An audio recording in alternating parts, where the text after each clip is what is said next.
Hi and welcome to Oceania Weekly. My name's Stephanie Greenfield. An Australian teenager who broke an egg on a controversial far-right senator's head says he's given almost 100,000 Australian dollars to survivors of the Christchurch mosque attack, BBC reported. Will Connolly egged Fraser Anning in March, prompting people to flood him with donations to pay his legal costs. Mr. Anning had caused fury a day earlier when he said on the day of the shootings Muslim migration was to blame for them. 51 people died in the attacks. 17-year-old Connolly approached the senator from behind as he gave a press conference in Melbourne on the 16th of March. Philippines President Rodrigo Duterte said that he was once gay but cured himself after meeting his former wife. He made the comments during a trip to Japan where he accused his political opponent, Senator Antonio Trillanes IV, of being gay, claiming that the way he moved proves that. Duterte had once tried to appear moderate on LGBT issues in the Philippines and even promised to legalize same-sex marriages during the presidential election, claiming that gay people were created by God. Fox News reported Duterte said that same-sex marriage is good, everyone deserves to be happy. But shortly after getting into power, Duterte balked at the proposal and criticized transgender rights in the US.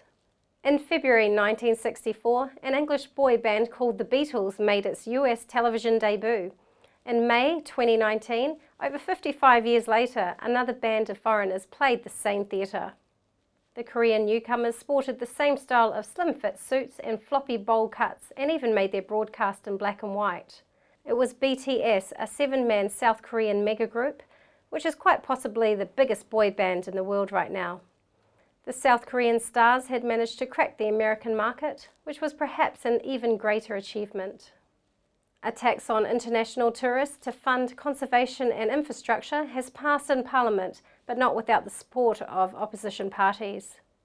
Under the levy, most international visitors staying for under 12 months will be charged $35, which the government forecasts will raise more than $450 million over 5 years.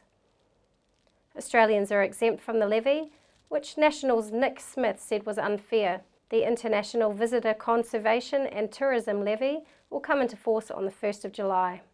The legislation also enables digital processing of the New Zealand Electronic Travel Authority, which will be mandatory from the 1st of October this year. The Prime Minister of Tonga returned to New Zealand for further medical treatment at the weekend, Radio New Zealand reported.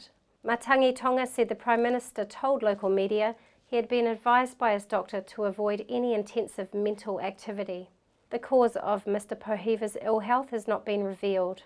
Meanwhile, Matangi Tonga also reported Mr. Pohiva saying King Tupou VI was right to say that the government had no vision for economic development. Mr. Pohiva said his government had failed to spell out its plan clearly. On the matter of public consultations over 6 controversial bills the government had wanted pushed through under urgency, Mr. Pohiva accused the Speaker of troublemaking and said his cabinet is moving to impeach him.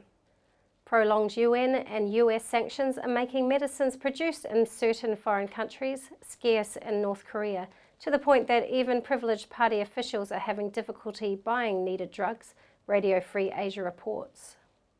An ethnic Chinese merchant living in Pyongyang told RFA's Korean service on Tuesday that finding medicines in local markets is becoming harder as sanctions drag on.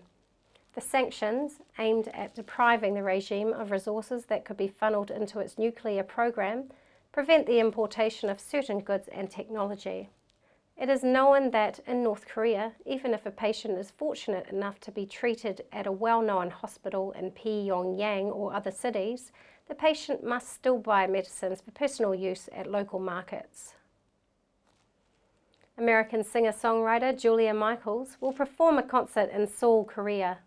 Julia Michaels, who visited South Korea to attend the Seoul Jazz Festival, said this to Donga Ilbo newspaper. Michaels made her debut as a songwriter for a TV animation series in 2012 when she was still a teenager. At the age of 20, she wrote songs for artists including Justin Bieber, Lady Gaga, Ed Sheeran and Maroon 5. After having written music for others in studios for 5 years, she started her solo singing career by chance. She was nominated for Best New Artist and Song of the Year at the 2018 Grammy Awards. Video footage of the sinking of a pleasure boat in Hungary last Wednesday that killed dozens of Korean tourists is revealed. Video footage shows the cruise ship that rammed the pleasure boat reversing and calmly continuing on its course. The footage was taken by the security camera of another ship at the dock in front of the two vessels and gives a more accurate view of the accident than video clips available so far. A Hungarian body of pleasure boat operators on Saturday released the footage of the boat, which was carrying 33 passengers. The cruise ship reverses slowly and idles for about 40 seconds next to the sinking pleasure boat, only to resume its course. That suggests the Ukrainian captain of the Viking Seagen, who has since been arrested, and his crew were aware of the collision but failed to help the passengers of the tourist boat. ANZ has completed the $2.85 billion sale of its Australian life insurance business to global giant Zurich. The sale of the OnePath Life unit was first announced 18 months ago and reduces ANZ's staff count by more than 500, Nine News reports. ANZ will still provide life insurance products through various bank channels, but they will be supplied by Zurich under a 20-year agreement. ANZ Wealth Executive Alexis George said the current ANZ and OnePath Life insurance customers will continue to receive the same high-quality service and solutions from Zurich.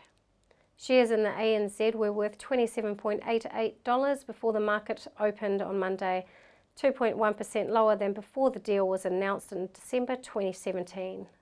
Scott Morrison is set to announce a $250 million grants program for the Solomon Islands, Nine News reports. He and his wife Jenny arrived in Honiara ahead of travelling to the UK and Singapore over the next week with a packed agenda. His focus will be renewing ties with old friends on his first overseas trip since being re-elected after the Coalition's unexpected May 18th poll win. Mr Morrison said that in the Pacific, stepping up is all about showing up. Mr Morrison will unveil a bilateral infrastructure program worth up to $250 million in grant financing over 10 years. Acting Defense Secretary Pat Shanahan was all smiles ahead of a meeting with his Chinese counterpart that focused on building relations. But speaking to an audience at the annual Shangri-La Defense Forum, Shanahan said the U.S. would not ignore Chinese behavior, which he says has threatened prosperity in the region. It's not about conflict, it's not about building walls. This is about security. China is infamous for its theft of other nations' military and civilian technology. I don't like when intellectual property is stolen. We have real issues with intellectual property theft, cyber attacks. There's a host of issues that we have to address. Experts say China has used this theft to narrow the gap between some critical American and Chinese military abilities.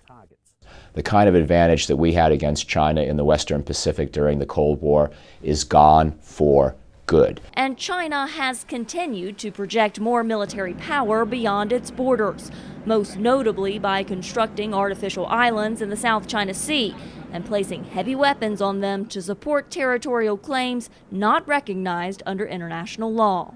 They argue that it's defensive. It looks like it's a bit overkill.